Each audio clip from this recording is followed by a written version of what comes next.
When humanity first appeared before the Galactic Senate, almost no one cared. On paper, humans were unimpressive. Their physical traits were average by galactic standards. Their technology was functional but unremarkable. They weren't apex predators, nor were they especially long-lived or intelligent compared to elder races. But there was one detail in the Senate archives that drew quiet concern. Humans were divided. Their leaders changed constantly, often violently. Assassinations sparked wars. Ideological differences shattered nations. Civil conflicts erupted over resources, religion, borders, and power. To the Senate, humanity looked unstable, fragile. To the HFY Dominion, they looked vulnerable. The spark.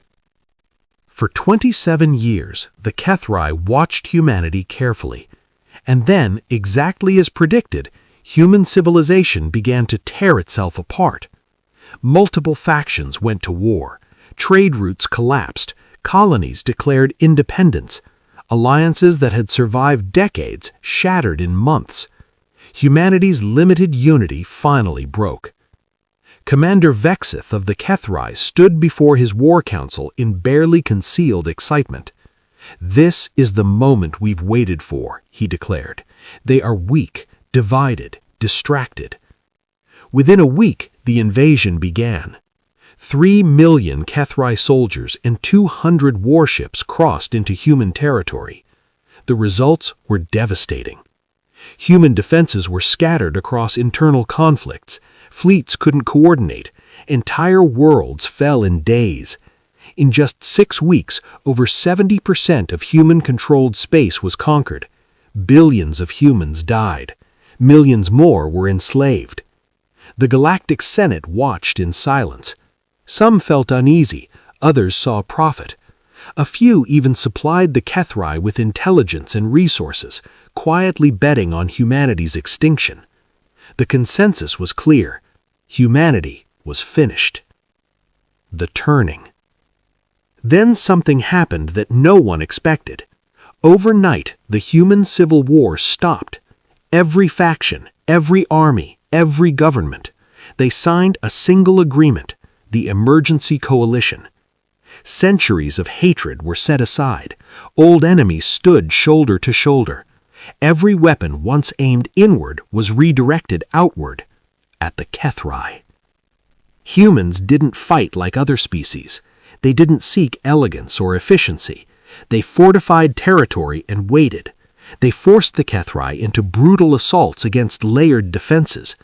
They absorbed casualties that would have shattered any other civilization. And when the HFY forces were exhausted, humans counterattacked. Year after year, the war dragged on, slowly, painfully. The HFY advance stalled, then reversed. The price. 6 years after the invasion, humanity had reclaimed all its lost territory, and they did not stop. Human fleets crossed into HFY space. Alarmed, the Galactic Senate intervened. An emergency peace summit was called. To everyone's surprise, humanity agreed immediately. When the delegations met, talks were calm, formal, civil, until Commander Vexith made his demand.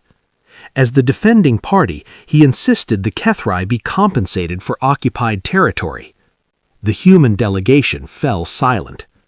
An hour later, the human ambassador returned alone. Behind her, a live feed revealed the truth. The entire human armada surrounded HFY Prime. They had arrived 3 days earlier when peace talks were accepted. Humanity had not come to negotiate from weakness. They had come prepared. 4 minutes. The ambassador spoke calmly. 16 billion humans had died in the war. So humanity offered a compromise. 10 billion HFY lives. Before the Senate could react, the human fleet opened fire. The bombardment lasted 4 minutes. Cities vanished.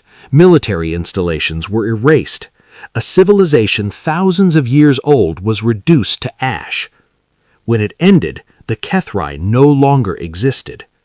Then the ambassador asked the Senate a simple question. Are there any objections to peace? The fracture. The Senate declared war on humanity, and in doing so, destroyed itself. 4 core species defected, blaming the